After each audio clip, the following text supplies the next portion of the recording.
Hello, everybody. Today we get to sit down with a true creative force. I know because I've worked with him directly, and I can tell you he's a creative force. He's a filmmaker, he's a storyteller, he's a musician. I want to say that probably better than I. Turned passion into a full service production company in sunny San Diego.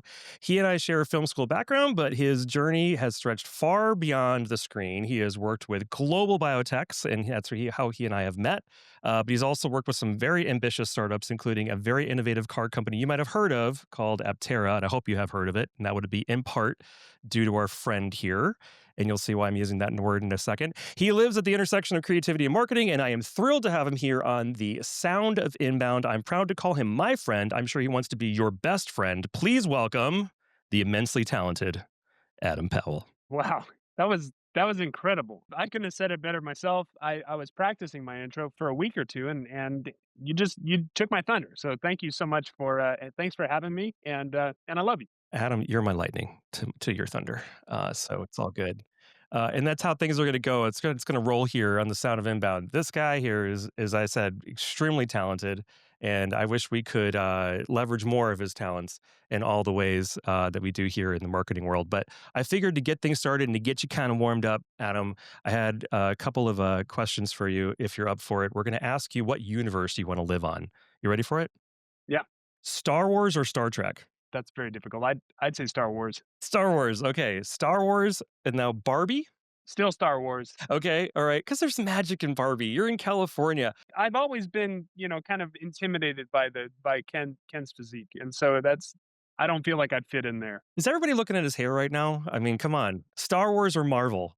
Still Star Wars. Okay, all right. I'm going to throw two more at you. You tell me which one. Harry Potter and Back to the Future. I've decided not to change my mind. I'm going to stick with Star Wars no matter what you say.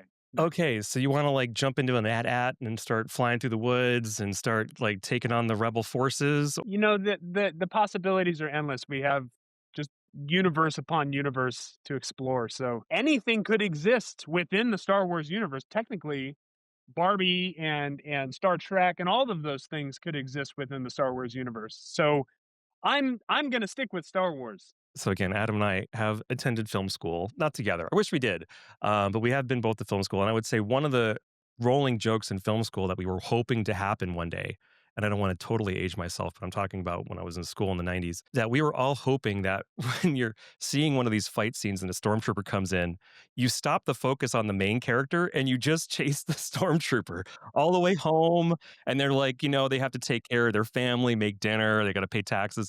Have a beer in front of the TV because he's just had a bad day, like just knocking people off. He's like, I can't get behind this anymore, I'm having a moral dilemma. There are all of these things that I have a problem with, but the powers that be say I have to do this. I have to kill the good guys. So which even that in long term storyline flips back and forth. So I guess technically It's good to be bad. It is sometimes good good to to be be bad. bad. Everybody loves an anti-hero. When I think about brands, I'm trying to think about what makes them stick. And today in our podcast is all about what makes brands, a place that you want to hang out with. And I think with Star Wars, obviously, it's such an iconic brand. I'm wondering for you, why did you choose it? Why did you choose Star Wars over all these other super famous franchises? I think for me, it's just I love the pacing, of the stories, and especially everybody's gonna say, the older ones and all this stuff. It just sits in that place for me. And I have there's kind of an obsession with the 70s filmmaking and the 80s action filmmaking and this world building before it was easy. Some part of that to me it feels scrappy, but at the same time it's creative and it's fun and it's like groundbreaking, and we see these worlds that no one had ever imagined before, and now it's a dime a dozen. You get that stuff pouring in from all sides. It's like, oh, that's a Star Wars thing. But realistically, like the minds that were putting that stuff together, just incredible. So you said something, the key word I feel like is story. So there are a lot of other franchises out there, and I feel like they are forcing them upon us with each of their iterations of, name franchise 1, 2, 3, chapter 4, 5, 6, 7, 8, 9, 10, 11, 12. And with Star Wars, I'm always looking forward to the next one and how they extend that universe. And strangely enough, I'm not sure if you read about this, and if you haven't, you can check it out online. And we should probably fact check as I say this, but Google has recently had an announcement around something called Genie, I believe, and it allows you to create your own world builder. And as you explore it, the world continues to build and it persists. So as you explore your own little world, and you can explain anything or describe it however you want, and it'll just generate it, and you can just go through and just start interacting with it. That's incredible. I think it might be the future of entertainment to a certain degree. You agree? That's at least that's what everybody's saying, that eventually Netflix is just gonna be a prompts builder, Oh and my you just go god, on there and you yes. just go, "Ah, I just wanna watch a gritty crime noir set in Scandinavian, backwoods, and make there be a monkey and also a missing baby on at Christmas time."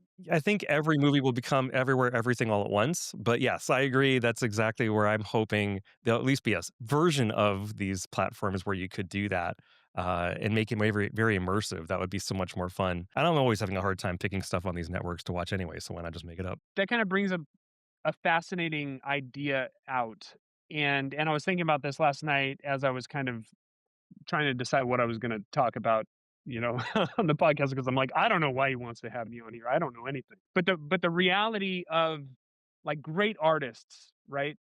They put themselves in their work, and they put their obsessions in their work, and they put their dreams and their fantasies and all of these things. It kind of gets in there, right? Even if they're trying to keep it out, it gets in there.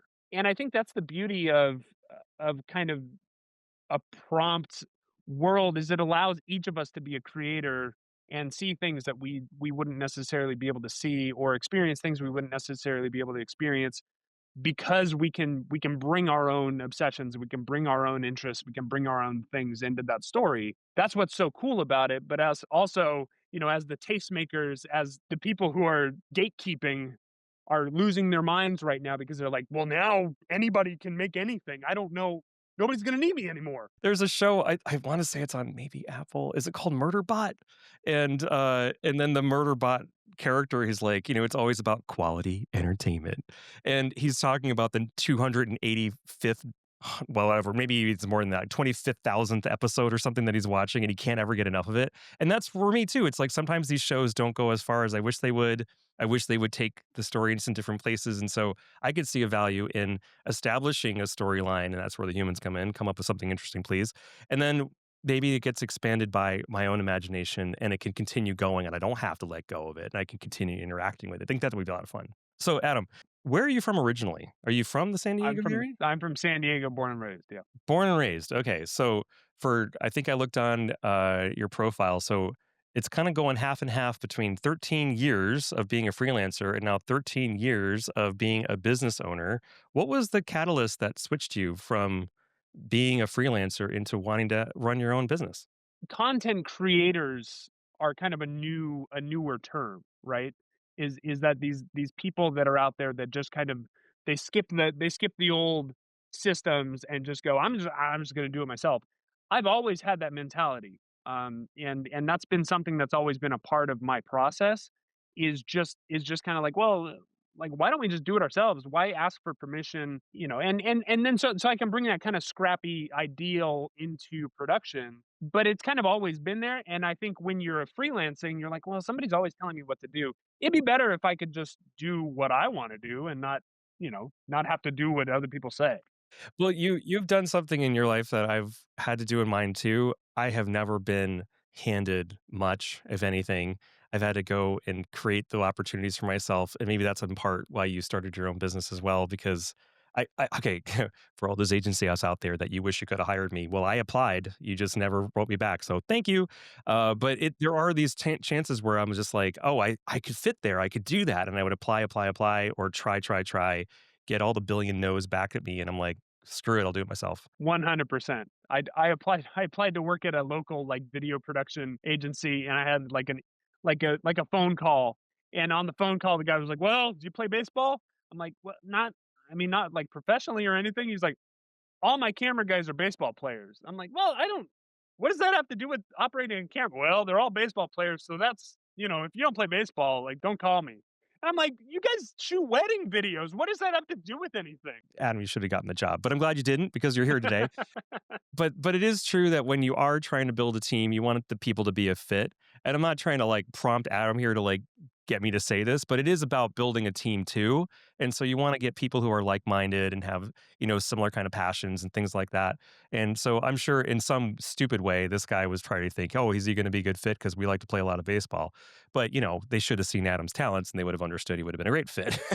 So do you think that when it comes to building the business, it was a necessity of switching from freelance to establishing your own brand, or was it something that kind of naturally, organically that happened? Because the name is great. I think you have to share the name of your company. It's excellent. But I just want to wonder, like, why did you decide to do it in that way? Because you could have stayed at a freelancer, right? I think a lot of it just kind of natural opportunity, and in this industry, like one job leads to the next job kind of thing, and you look around and you're like, okay, now I'm no longer getting asked to do those things that a freelancer's doing. So you look around and you go, well, what do I have to do now? I have to pretend to be bigger than I am so that the kinds of jobs that I'm starting to get look like they apply. Like a fake, I put in huge quotes, assistant that like writes back to people, but it's really you writing back to everybody. I tried to do that for a little while, but I think the biggest proponent for that was just, like, using the proverbial "we" Yeah. in an email and just being like, "We do this," and I'm just like, "It's just me. It's literally just me sitting here." There is some of that, but there's also that other element of, like, when you're dreaming, you say, "Who do I wanna be?" or "What do I want to do?" I always felt like I just wanted to kinda see how far it could go and see how big I could grow things. Your role had to change from being just in production to now being an account manager and a finance guy.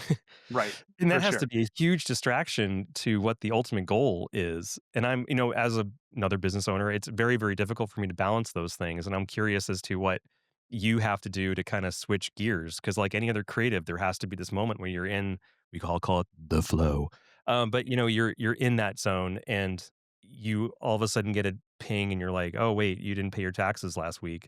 And now what are we gonna do about your filing this year? So how do Not you how not do you manage? even not even kidding. That's the constant struggle for me, and I am not an organized person, by any means, at least in my mind, and so I have to really be intentional about putting organized systems in place in order to help me kind of level things out, and I tend to surround myself in a team setting with very organized people.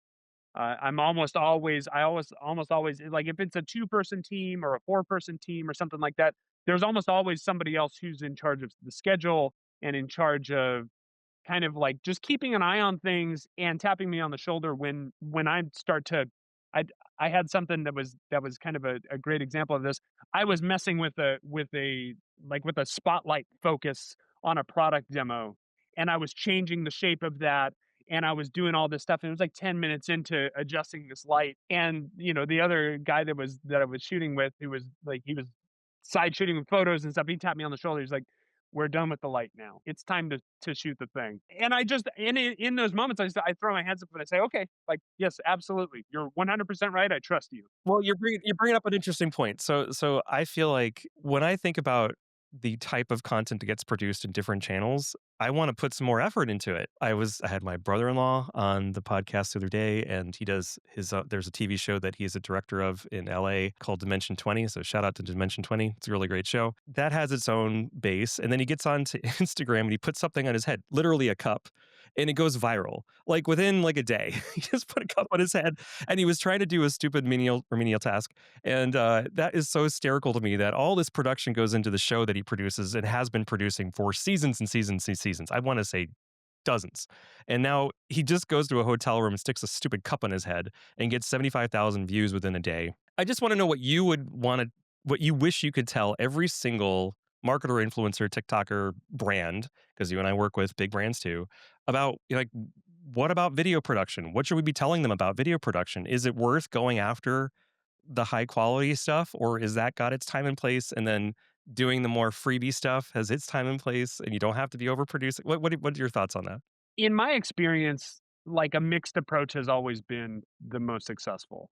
is like kind of balance between things. You think of whoever your financial advisor, whoever like manages your stock portfolio, isn't putting all your stuff into the big whales and isn't putting all your stuff into penny stocks. They're diversifying your portfolio, and it's kind of a similar thing. I don't want to get too much into financial advice because don't let all this gear fool you. I'm very very poor. There is that element of like you have to do a little bit of everything, even when one thing really works really well, because over time that kind of that spread of content, all of those different things, they grow together. You'll have seasons where some things really work, some things really connect to an audience, and then you'll have seasons where other things do. And in the past, when I've worked with brands who are really willing to just kind of be like, okay, we're going to focus on this right now, we're going to focus on this right now, focus on this right now. Over time, things grow, and it really can make for very successful campaigns. And that's inbound, right? Is like making sure you're connecting with your audience on all these different levels, as opposed to just pushing ads or just dumping a ton of money behind like explainer videos. Yeah, you're exactly right. I would say that you've done something with me that I feel like we have to all do as marketers, and that's like don't overthink it. And sometimes the immediacy is the valuable element to the work that we do. And so I don't want to overthink everything and I want to get it out the door. Otherwise, we're just overproducing things. But there are times where the planning and everything that has led up to the production has really paid off and it gives you a very, very different product. So it is the channel. It is like what time and budgets you might have to work with. But for me, it's like these days, if there's something that I'm trying to be more cognizant of is it's the trying to get the turnaround worked out. And I should just share with everybody. We finish a shoot and it almost feels like a second later, but it's like a day or a couple days later. He sends me this like highlight reel. And I wish he would just like put some his like real like running up the steps like boxer music, if you know what I'm trying to say. On it because he just flips this thing around so quick and all the shots look so beautiful. And I'm just like, what? Okay, I guess that's what we were just did the other day. I didn't realize that you could turn it around so fast, but it's more for a spot check. It's just that our clients have consistently taken Adam's little quick turnaround highlight reel. They're like, yeah, yeah, yeah.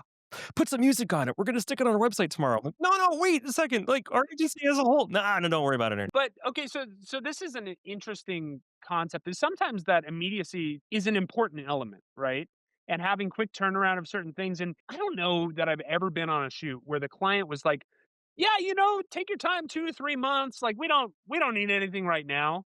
Yep. Yep. They always need something yesterday, even if it's just social media fodder, or even if it's just something to populate the website with, or even if it's just a placeholder to live somewhere while we develop the bigger piece, or the other pieces of the puzzle. I have ADHD, right? I get very hyper focused. I will pull the content back into my thing I'm going through, and before I delete any cards, I like to make sure that everything's there. And as I'm doing that process, I'll just see winners, and I'm just like, oh, drop that in the timeline, drop that in the timeline, put it, slap a quick grade on it, and then just export it, because I'm already doing that process anyway, and I'm already looking through the footage. And once I have that, then we have that little piece to pull from. But there's also another element that I've had things happen in the past where cards fail or drives disappear. The knowledge that there's something to show for yesterday's shoot that lives on the cloud and is already sitting there, it helps me sleep at night. You and I learned this in film school too. I mean, there's a huge value to dailies. And actually, there have been clips of some of the shooting of movies in New York, the latest Marvel movie coming up with Spider Man. And you'll actually see him on the truck holding a playback monitor. And he's checking to see if everything he did was working. And that's like that immediacy helps quite a bit. For folks that are trying to make sure that what they're getting is going to be worth it. So when you do that for us, it's so valued. Without too much storytelling on my side, I wanted to get your take on AI. But I was in California. I want to say it was a summer ago, like a year ago, and I was there for a trade show. And I said to Adam, like, dude, you're my best friend creator. Get over here. And he's like, sure, I'll meet you. And we met for breakfast or something. And I had like one little question about how he was using AI, and he just blew my flipping mind. And it got me having to sign up for a bunch of, I don't even know if you knew that, Adam, but it had got me signing up for a bunch of tools because you talked about, look, I'm not a proposal writer. I'm a video guy. So I used AI to do this thing and I just uploaded it. I'm like, you did what?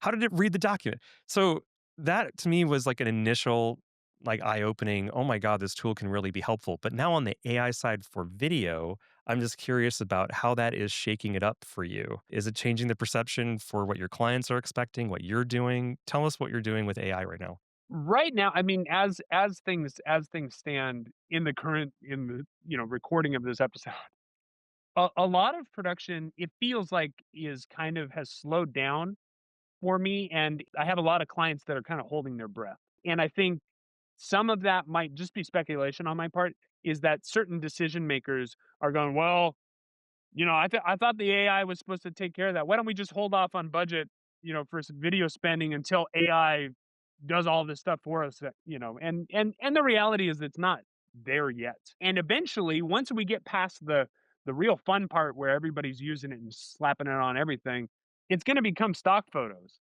right? And you and I both know, if you go to a website with stock photos, you can see it.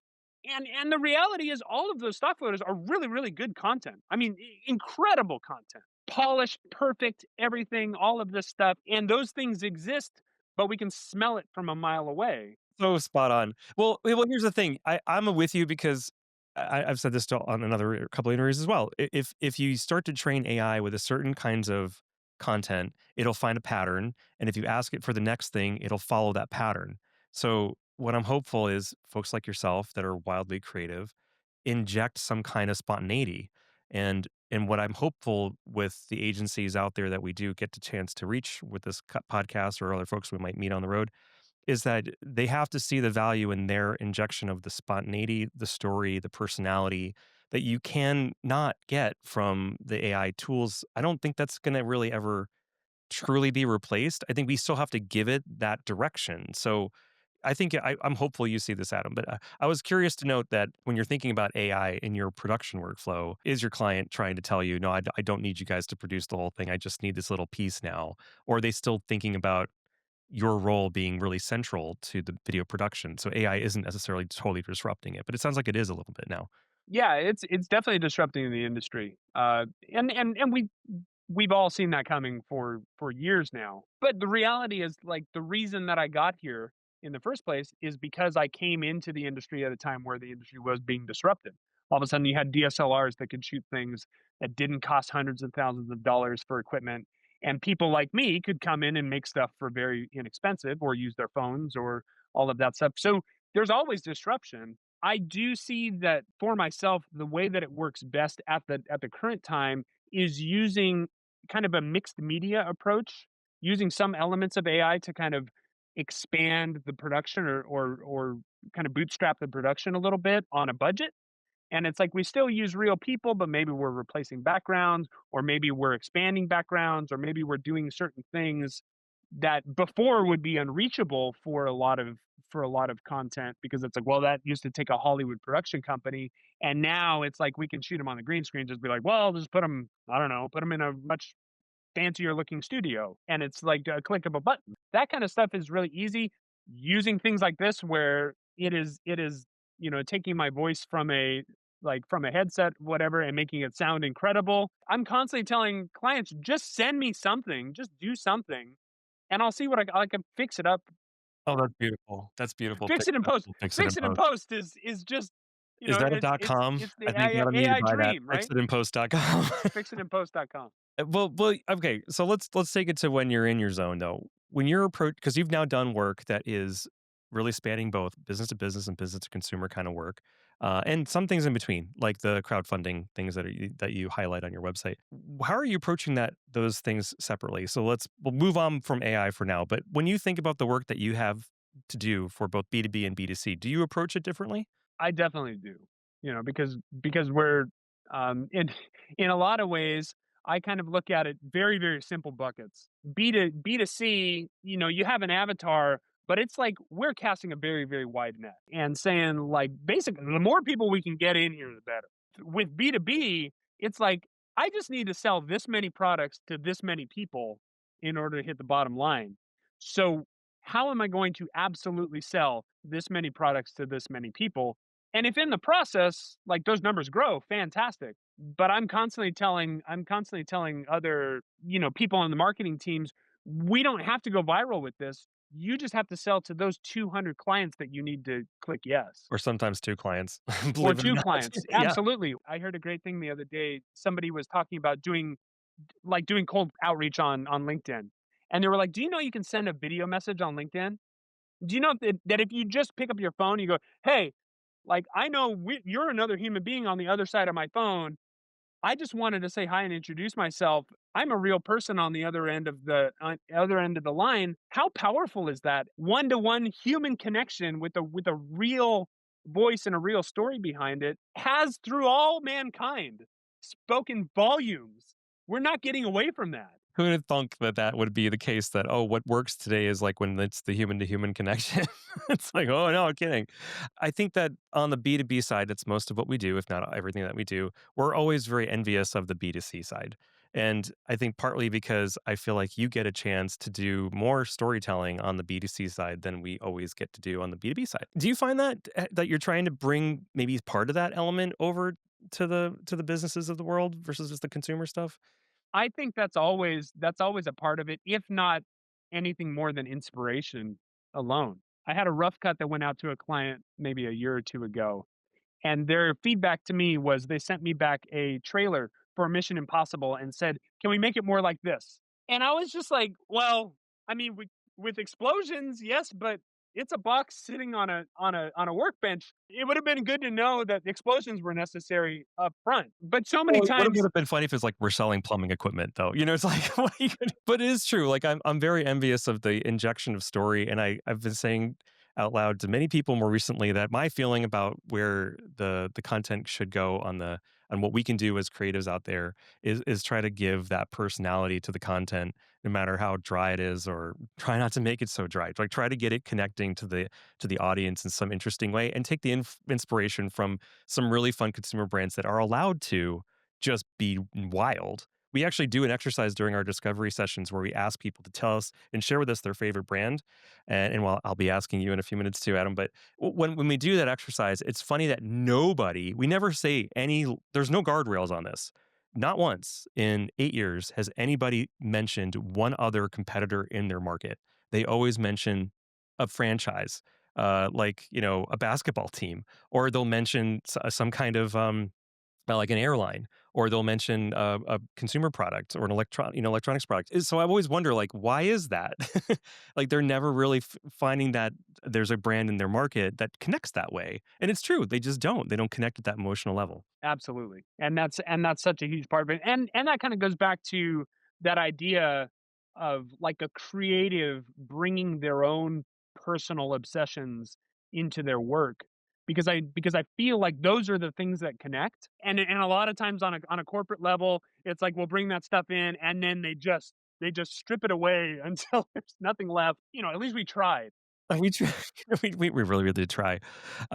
Actually, I don't wanna call it out because I don't want people to go out online and find it, but Adam and I worked on a video shoot where we were just like, "This guy, he really owns it. Let's just, like, follow him into this room, and he looks like he just can own it." And then that became, like, a theme for many other rooms, and then our shared client really liked that, and so I felt like we were perpetually following these, like, really confident people into every room. I'm like, "Alright, too much." We coulda done it, like, once or twice, but all the time, and it's a bit much. But it is fun, and I think that's where people kind of try to attach themselves to something with more feeling because they're missing that element. It's just so sanitized, it doesn't have that personality. Before we take a break, one last question. So, what creates a brand with gravity for you? Like, what do you think creates that brand that you want or drawn into? What is it about that? For me, it's usually attaching themselves to some greater ideal or some greater cause, something that feels bigger than a product, bigger than individuals.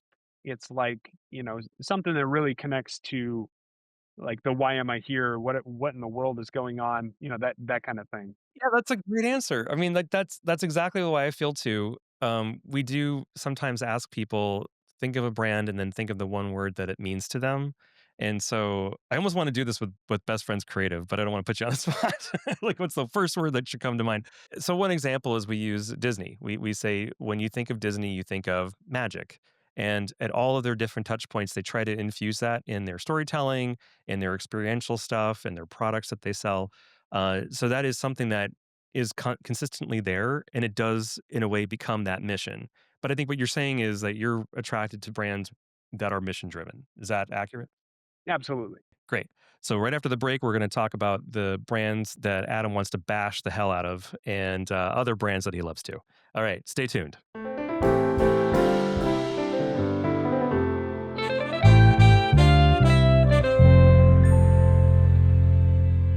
Okay, we are back with Adam from Best Friends Creative, and I'm going to put him on the hot seat. Here we go. I know it's hot in San Diego, but we're going to make it hotter. So, share with me. I love asking people this question. It's so much fun. Share with me a brand that you love. A brand that I love and a brand that I think does inbound very, very well is YouTube. YouTube is like inbound inception, right? Any bad feeling I have on any given day, I can go onto YouTube and like, watch a myriad of endless videos, and I'm sold like 6 different brands in that process in like a 45-minute window. I've subscribed to multiple things. I'm probably on multiple email lists, and now I'm, getting nonstop touches from brands that I never knew just because I had an uncomfortable feeling.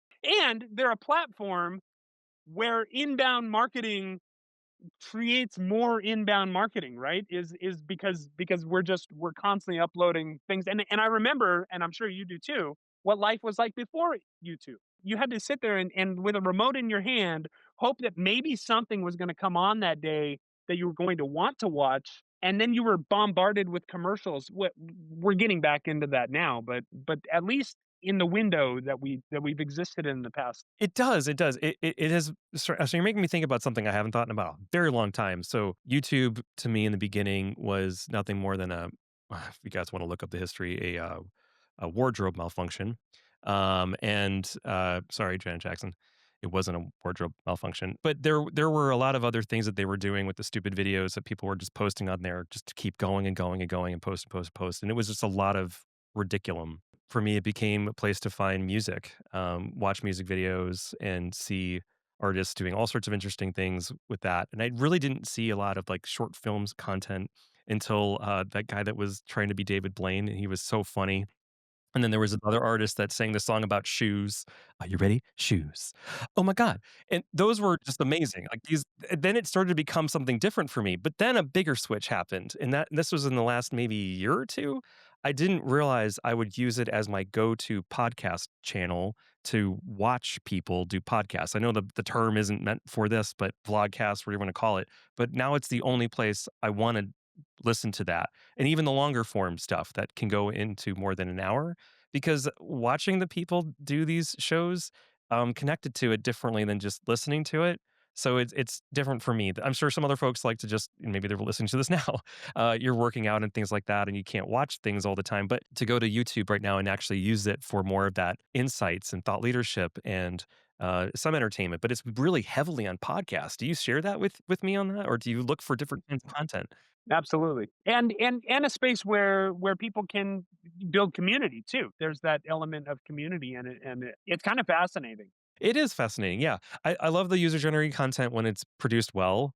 I watch the short form videos, I use other channels for that, I don't go to YouTube for that anymore. So, I know they've tried different they're trying some different formats now where they're shorter. I use them more for, like, exploring and it's promoting something that I'm then gonna go watch. So, it's not about just, like, scrolling through and watching entertainment little tiny videos, I'm actually looking for the next podcast I wanna subscribe to. Switching over to a brand you love to hate.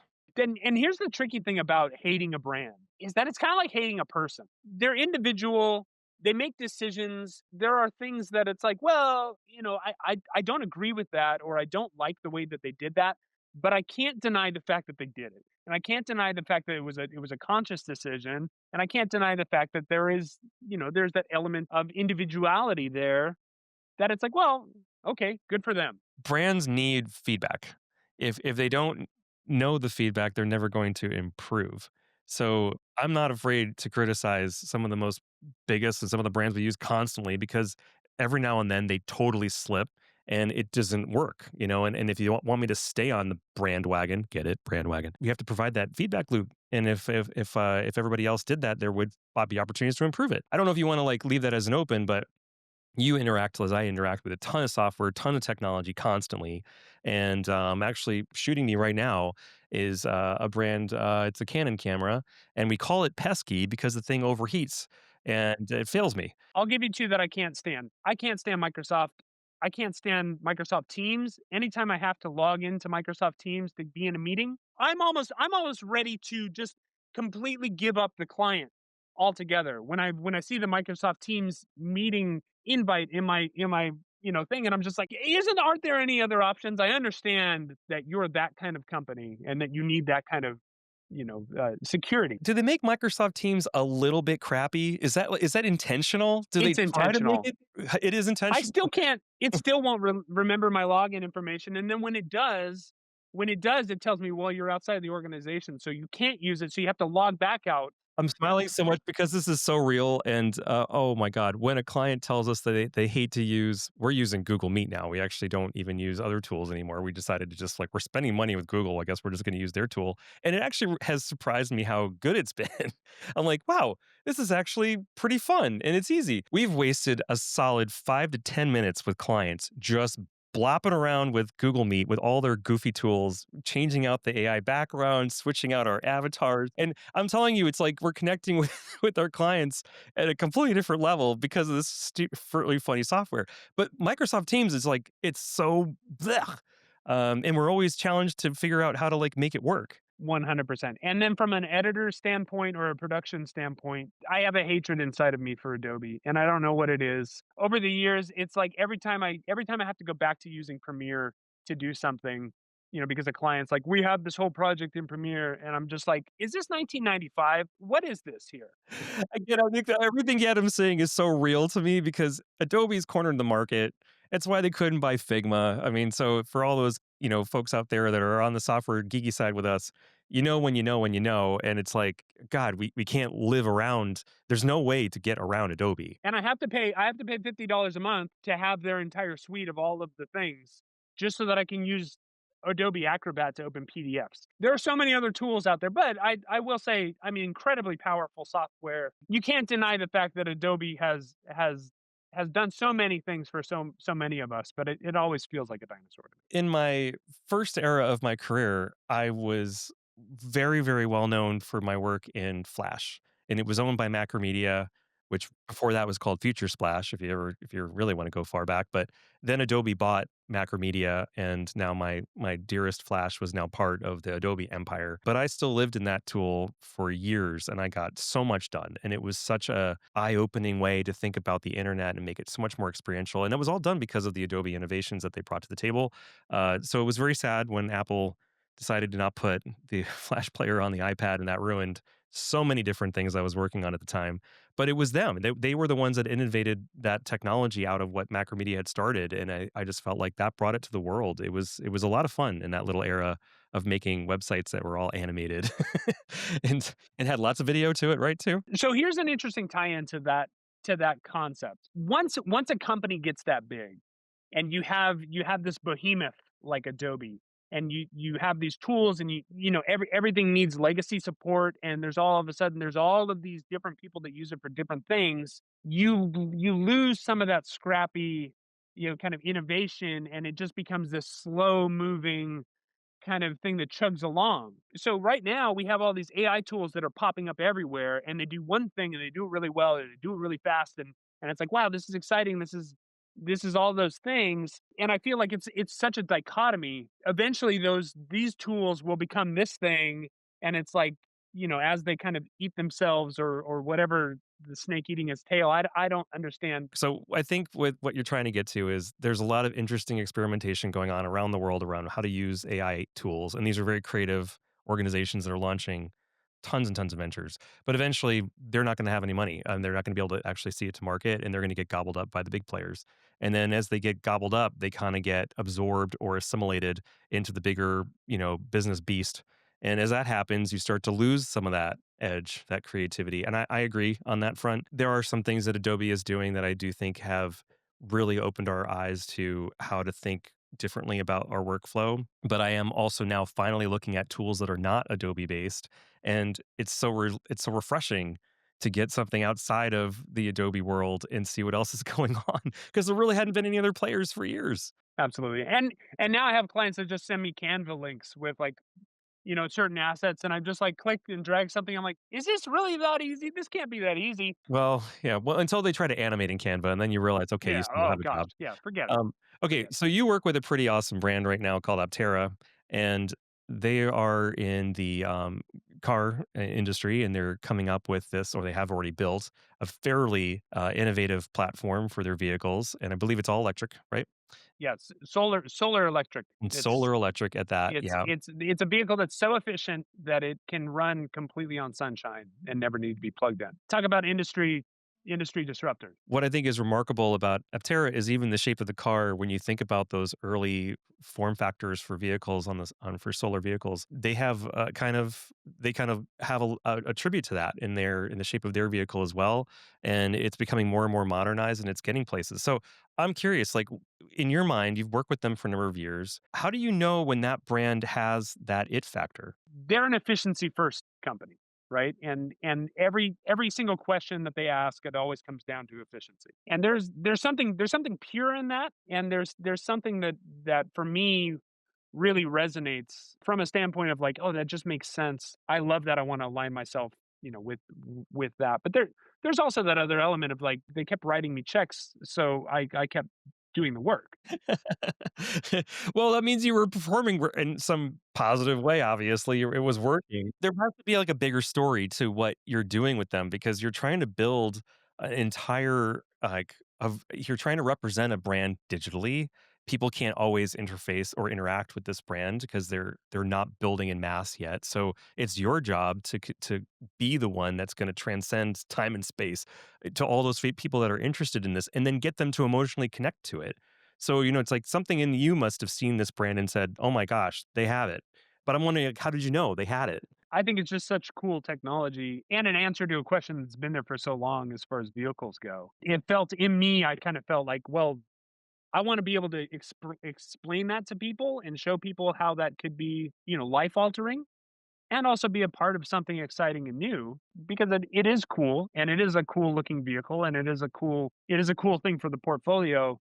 But there's also that element of, their marketing team was and has always been incredible and are always open for just like let's throw something at the wall and see what sticks. It was one of those things where we had an early launch video that we did for like the launch version of the vehicle, put it on YouTube, and like within a couple days had like millions of views. And it was kind of one of those things where when you see that kind of feedback come back from the community, you're like, okay, there's something here. Like people are excited about this. It's gone viral, and I can't tell you how many times like I've had another meeting with a client. It's like, well, we really need this video to go viral. This is not a viral topic. I don't understand what. But I was gonna say that, as creatives as we are, I do feel like we have to be sold on it as much as the audience needs to be sold on it, and it sounded like you were really behind this before the first piece was even made. So you've probably felt like you were heavily vested in their mission, and it was a shared mission. You said earlier that you wanna be attached to mission-driven businesses, and this one has that, and so I feel like that's the right fit client with the right fit mission, and before you even started to film a thing, you were like, I'd buy it. I think that means a lot to a lot of us that when we work with certain organizations and they're like, "You can't you just do this thing?" I'm like, "Well, sell me on it first. Because if you can sell me on it, I can sell the world on it." I feel like that's been something that you and I have shared quite a bit, and I feel like maybe that's what's making your successfulness happen with the Aptera people. Absolutely. And it is so cool. One or two more questions for you. So, first was the name of the company. It's great. I've have been part of other organizations or have known other organizations that have really creative names, but Adam, you got a great one. Like 72 Degrees and Sunny, like these companies that have, these fun names. Best Friends Creative. Can you give us the backstory on the name? It's funny because we were initially supposed to be a wedding video. That was where we saw a market gap, and I had a best friend at the time who was a graphic designer, and we were shooting together, and I'm just like, "Well, this makes sense." Best friends, it's cute, best friends forever, all of that stuff, and it just kind of already something that already exists. we used to joke a lot about street cred, right? It's like if you can build street cred or you can attach yourself to something that already has street cred, you know, a lot of the work has already been done for you. So that was one of those things. But then, of course, as soon as we moved into more production style stuff, we were just like, oh man, I got to change this name. It's too cute. It's too goofy. But then it reached the tipping point where it's just like, ah, who cares? And the biggest question I get all the time is like, well, what do I need to do to become a best friend? And that's it. That's exactly it. The people want to attach themselves to it. And it's a great methodology that I think you exude when we work together. So when Adam sent me one of the last drives we had on a project, like I open this box shows up at my door and I'm like, "Oh, it's the drive that Adam had to send me, hard drive." So I just put it up on my desk upstairs and then like I don't know, that night I went up there, I'm like, "Oh, I forgot to open it." So I open it up in there and you put snacks in my came with snacks. It's like, just in case you're hungry. Before we end it out, do you have any advice for those that are trying to get into the video production creative world as you have done now for 26 years? Any advice for those out there? Don't tell them to run. Please don't tell them to run. Tell them to have hope. What would you say to those folks? I don't tell them to run, and the reality is I'm in the current space where I'm kinda trying to figure it out just as much as someone out there might be trying to figure it out, right? Because everything's disrupted, it's the Wild West. We've got opportunity that's just completely snowballing down mountains and people that are running for gold mines and things like that. But there's that element of just find your passions, find your obsessions, find your things that kinda get you going and get you excited about something like content or I don't know, some product or something that you're making and just delve into that. And I think as long as you keep doing that, the true test is not whether you can make something cool or whether you can, you know, sell to a client or whether you can do this or this that you see on the TV. The true test is can you continue to eat and pay your rent while you try to figure out over time, like, how to do that. I'm always telling people, "Don't worry about all the gear, don't worry about all the equipment, just get this thing out of your pocket and just go make stuff and find that voice and lean into that and just keep pushing, and eventually you'll get there." I agree with you. You just have to try. You just have to try. And now the technology is so in the palm of our hand, literally. There's very little excuse to just try to get out there and have fun with it and try something that's different. Just try. One other thing I do tell people all the time, every job is a people job, no matter what you're doing. It doesn't matter if you're, you know, you're editing or you're making content or you're, you know, you're just writing emails back and forth. Every job is a people job, and it's important to look at those skills and look at how you can grow there. And there's tons of very valuable resources online to help you kind of do that better. This is why I have a bromance with this man. And when I'm in California, our next mandate, get it, mandate, Tacos. will It's be going to be tacos tacos. for It's sure. gonna be tacos. But he is the kind of person that right before the door closes, he's going to throw one more little tasty golden nugget like that at you. And I completely agree. We sell and we interact with people, not businesses. And you want to connect with those folks. You want to work with great folks. And Adam is one of them.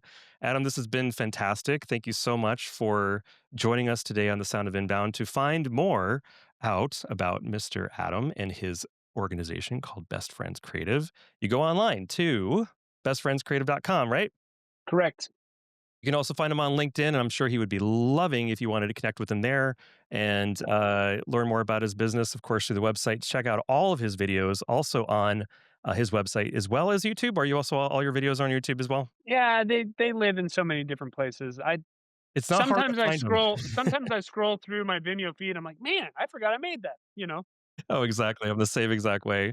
Okay, Adam, this has been so much fun today. Thank you for joining us. For all of those out there, again, check out Adam's work online. Adam, thank you so much for joining The Sound of Inbound. Awesome. Thank you, Aaron.